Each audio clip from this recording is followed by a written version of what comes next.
Hey everybody, Relay here. Welcome to Flop or Not, where I decide if a game flops or if it doesn't.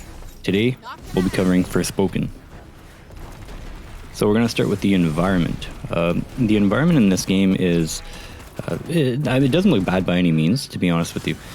However, it follows the generic approach that most RPG games follow now, at least the open world ones. You have the opportunity to gather certain materials from the ground, whether it be like an herb or a mineral, and then in turn you can use them as crafting materials for upgrading cloaks or making potions, things like that. And so it doesn't really break the ground on any means. But aside from that, the actual landscape itself, aside from being easy on the eyes, it's not crazy hard to look at. It's not bad. It's just I feel like it's empty. There are certain settlements here and there, certain temples that you might find, but outside of enemy NPC encounters, there's no notable friendly NPC encounter.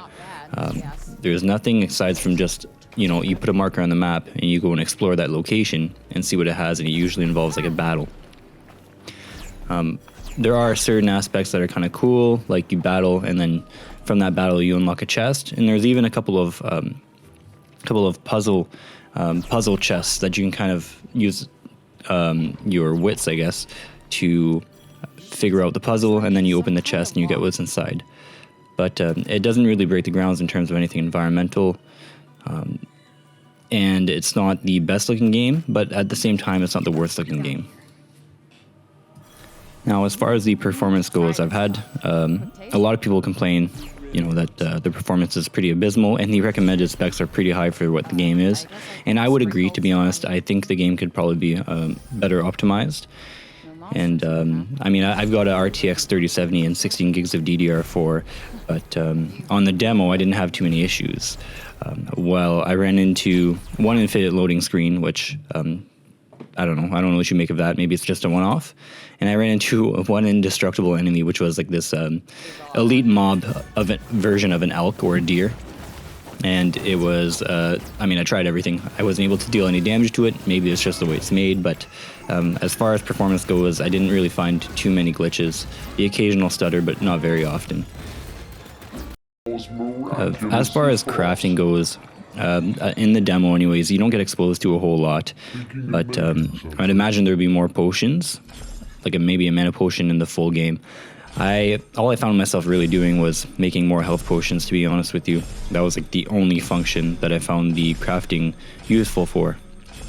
There are, like, you can craft like a larger medicine pouch or a larger gathering pouch, which will help you kind of retain more materials, but aside from that, I found it pretty redundant.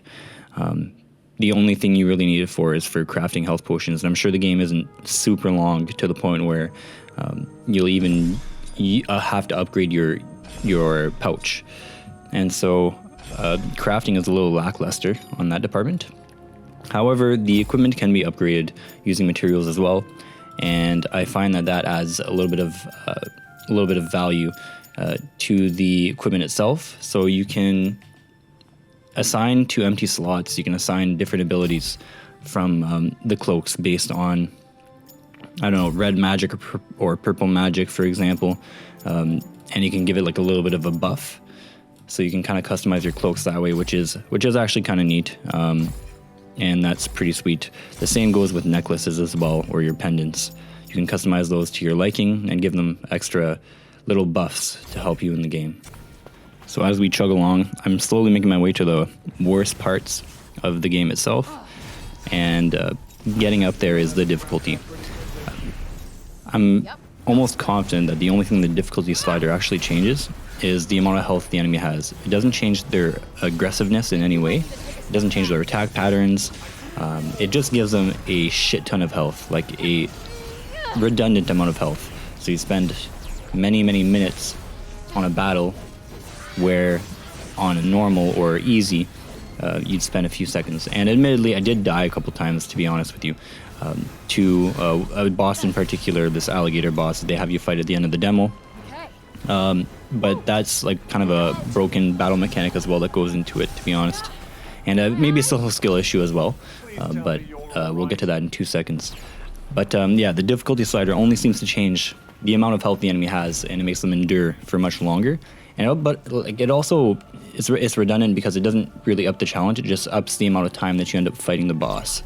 And so I really found that kind of a letdown. If you're looking for a challenge, the game might not be super challenging overall. Moving on to battle mechanics. So as I mentioned earlier, during the boss fight with the crocodile,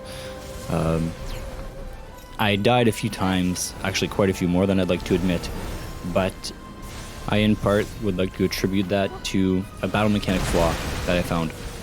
So there's a few different fire style magic attacks for your left click, and one of them happens to be what's called the blast slice, which is where if you hold down your left mouse click, you can form a fire spear or fire javelin in your right hand, and you'll toss that to the boss from a ranged perspective and be able to deal ranged damage. The issue I have with this is the fact that if you're too close to the boss, or if you're anywhere near the boss, and you're either mid-dodge, mid-parkour, oftentimes what will happen instead is that instead of charging up that harpoon or that spear or javelin, your character will close in the distance and go for a swipe, leaving you completely open to attack, which is just frustrating. It's like if they added one keybind, they could have saved you from that entire frustration. Like if they just assigned it to like 1 or R on the keyboard or something like that, they could have really helped you out. But I guess that would have been too much work.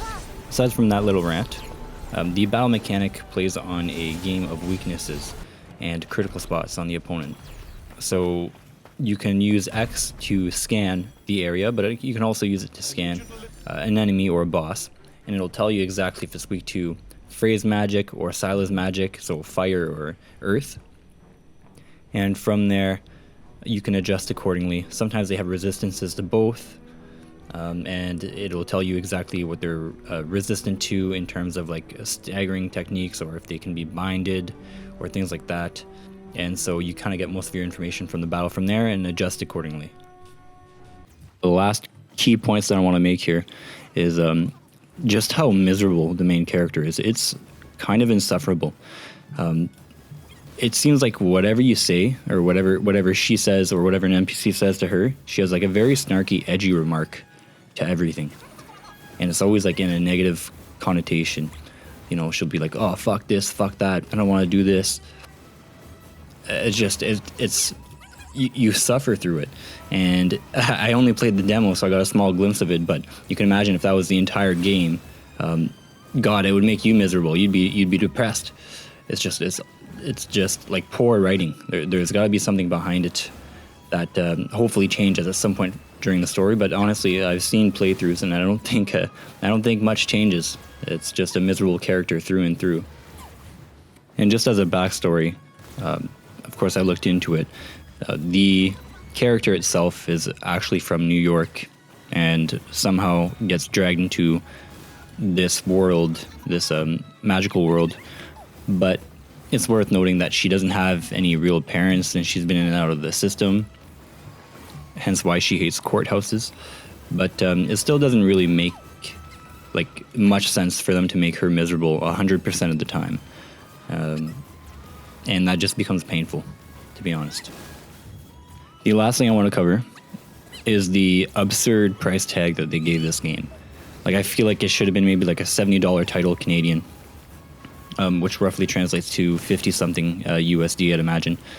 But just they slap you with a $93 Canadian price tag, or a $126 Canadian price tag for the deluxe edition, and I just can't even justify it. It blows my mind how anyone thought this was worth that amount of money, like Elden Ring amount of money, or whatever other AAA game amount of money.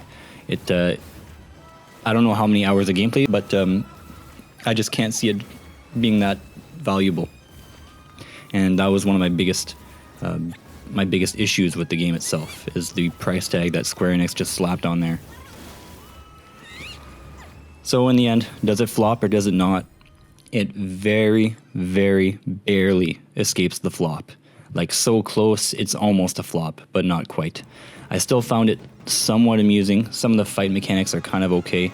But other than that, it just barely escapes the flop. And that's about it. Take her easy.